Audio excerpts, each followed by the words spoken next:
big question now, and this is a question now everyone wants us to get to, but which do you think is the best Barbie movie, and why is it The Princess and the Pauper? It just is. Like... There's no arguing over No, that. there literally isn't. Like, obviously, some fans have other movies that they'll die on that hill. That's their favorite. That one's the best. But they're wrong.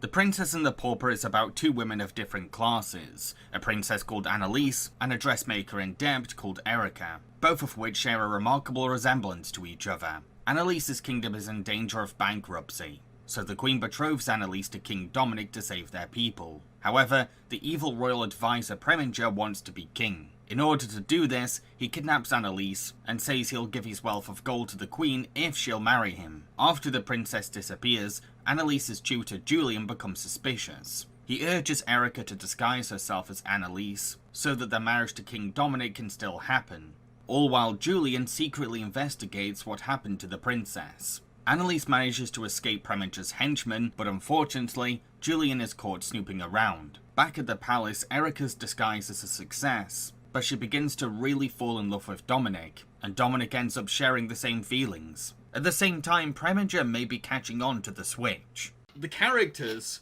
are so intelligent, so smart, and but at the same time, they have unique traits or talents. Yeah. Julian is sensible, practical, and intuitive. Annalise is sympathetic to the poor and strong-willed. Erica is a beautiful singer who accepts others for who they are. Dominic is humble for a king and doesn't judge people by their status. They're all just great, likeable characters.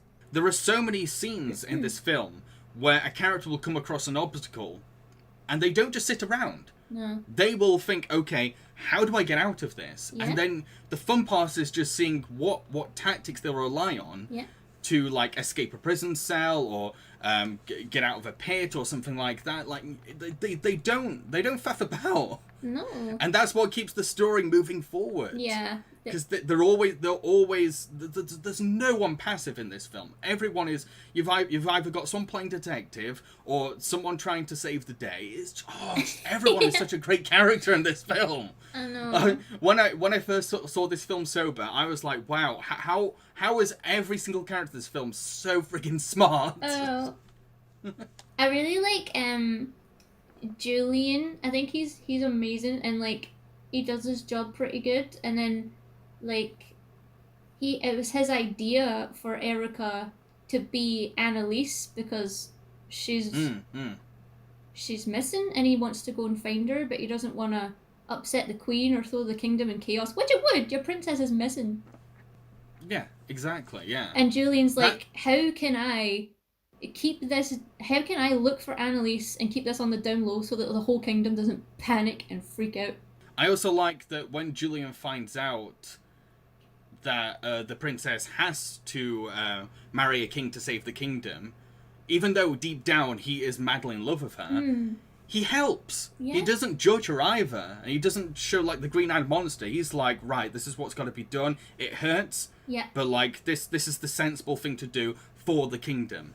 Exactly, because there's so many movies that have that trope that I absolutely hate it, where like the girl's in love with like this new popular guy, but he's actually not that great, but it's her best friend who was like by her the whole time, even though the whole time he watched her fancy this other guy. He was seething with rage, and you're supposed to root for him. You're supposed to be like, oh, she's supposed to be with her best friend in the end, even though he's a horrible, hateful, jealous like sociopath.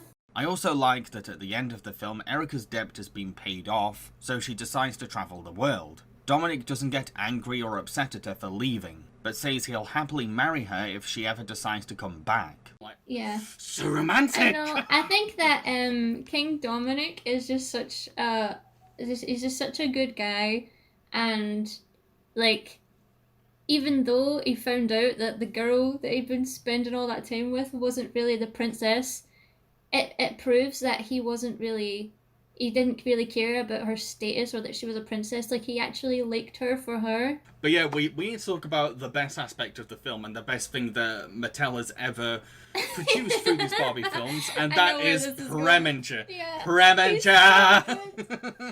If he's not on anyone's favourite villain list, like, you haven't watched this movie.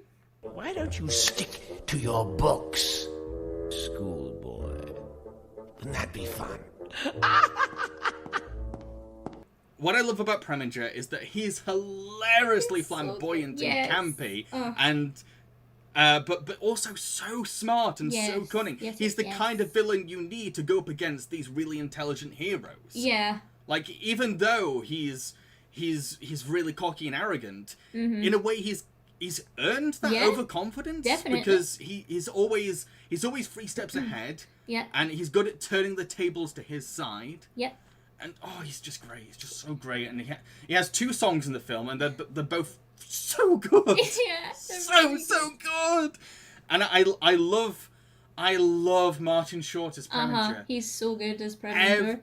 Every single line that Martin reads as Preminger is great. So funny, so iconic. Like, they probably read as basic dialogue on the script, but like Martin reads it and he's just chewing the microphone. You're like, oh yes, Martin, yes. I know. He just takes these simple lines and makes them either really charismatic or really, really funny. I know. And every time Preminger's on screen, you're like, yes. I know. You can't wait till you see him again. If you'll excuse me, I must be off to see to the arrangements. And like that's the kind of the thing with the movie. Like you enjoy everybody's storyline. Like when it cuts from one character's to another, you're not like, you're like, oh, let's see what they're doing now. Exactly. Even Preminger's henchmen, they're cliche tropes, but they're so funny. They're the typical kind of like relatively smart guy and the dumb idiot. Yeah. But the way they bounce off each other and the way they try to like handle their mistakes is so fun. I think the bit that I always laugh at the most. The bit I laugh at the most is where Annalise has managed to escape the henchman, and one of the henchmen just waves goodbye. It just kills me every time. Yeah. I think the Princess Pauper probably has some of the best animal sidekicks as well. Oh yeah, definitely. Like, they're great. They're great. Like they're really helpful. Yeah, and they actually they have a point, and they have like character arcs as well. Yes, they do, and those arcs mirror what the humans are going through without it being too on the nose as well. Like, it's... Because the thing is that this film, at the heart of it, it's about interclass romance. Mm-hmm. It's about how people can find love despite being poor or being wealthy. Money doesn't matter. Yeah. And, like, they managed to take that same message and apply it to cats. Yeah. Which is brilliant. How did they do that? But yeah, like I said, they really care about their owners. Yeah. And just like their owners, they don't sit around. No. And they don't scratch at the door and be like, meow, meow, meow. Somebody help. They're like, right, okay, my owner's in trouble. What do I do? What can I do?